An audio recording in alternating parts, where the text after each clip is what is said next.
Whether you're in the academic, creative, or professional world, plagiarism is all too common.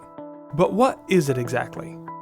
According to the Oxford Dictionary, plagiarism is the practice of taking someone else's work or ideas and passing them off as one's own.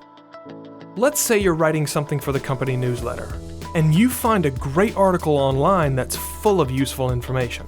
So you take several parts of that article, change a few words around, and submit it without giving credit to the original author. That's plagiarism, and it can lead to serious consequences. In school, taking credit for someone else's work could mean you fail an assignment or class, or face disciplinary action. In the workplace, it could result in damage to your reputation, legal repercussions, or even losing your job.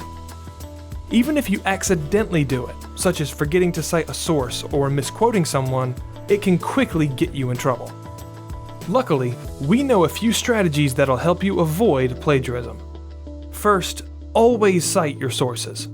Showing where you found your information gives credit to the original authors and helps reinforce the legitimacy of your content. If you're quoting from a source, always quote the source's exact words.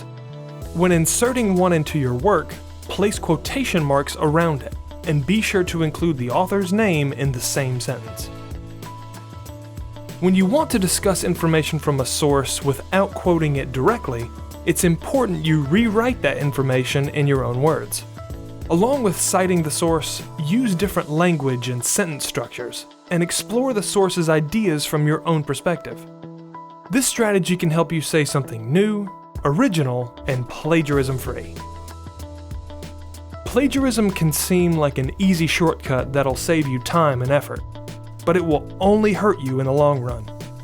Be clear and upfront about where you get your information, and you'll be free to create original content you can be proud of.